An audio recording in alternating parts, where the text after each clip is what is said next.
એક સમય હતો જ્યારે એવું માનવામાં આવતું હતું કે ગ્રામ્ય વિસ્તારમાં થતા વિકાસના કામોની કોઈ પૂછપરછ નહીં કરે. ગામના લોકોને શું ખબર પડશે?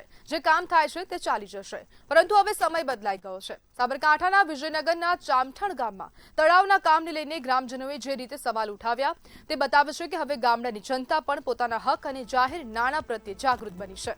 ગ્રામજનોનો આક્ષેપ છે કે 1 કરોડ રૂપિયાના વિકાસ કામમાં ગુણવત્તા સાથે સમાધાન કરવામાં આવ્યું અને હલકી ગુણવત્તાની સામગ્રીનો ઉપયોગ થયો.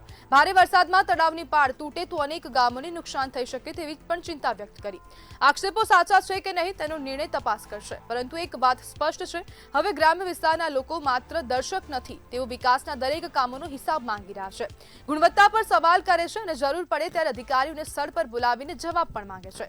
કારણ કે વિકાસનો અર્થ માત્ર કરોડો રૂપિયાનું ટેન્ડર નથી. વિકાસનો અર્થ છે ગુણવત્તા, પારદર્શિતા અને લોકોનો વિશ્વાસ. અને ગ્રામ્ય વિસ્તારોમાં લોકો હવે જવાબ માંગતા થઈ ગયા છે. લોકોમાં જાગૃતિ ક્યાંક ને ક્યાંક આવી ગઈ છે કે હવે અવાજ ઉઠાવવો પડશે. અવાજ નહીં ઉઠાવો તો કદાચ કામ નહીં થાય. અને જે પણ કામ થઈ રહ્યા છે વિકાસના, તો તે વિકાસના કામમાં 100% ભ્રષ્ટાચાર થશે તેવું તે ગુજરાત રાજ્યની હવે ગ્રામ્ય વિસ્તારની જનતા હવે કહી રહી છે.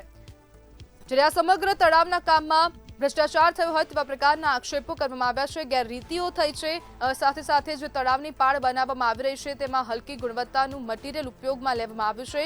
અને જો થોડો વરસાદ પડશે તો તે વરસાદના કારણે હવે ક્યાંક ને ક્યાંક તે પાળ તૂટી જશે અને આસપાસના જેટલા પણ ગામો છે તેટલા ગામના લોકોને મુશ્કેલી પડશે. આસપાસના લોકો દ્વારા રજૂઆત કરવામાં આવી છે. તંત્રમાં પણ રજૂઆત કરાઈ છે. જ્યારે હવે ગામડાઓ વિકાસનો સાચો હિસાબ પણ માંગી રહ્યા છે.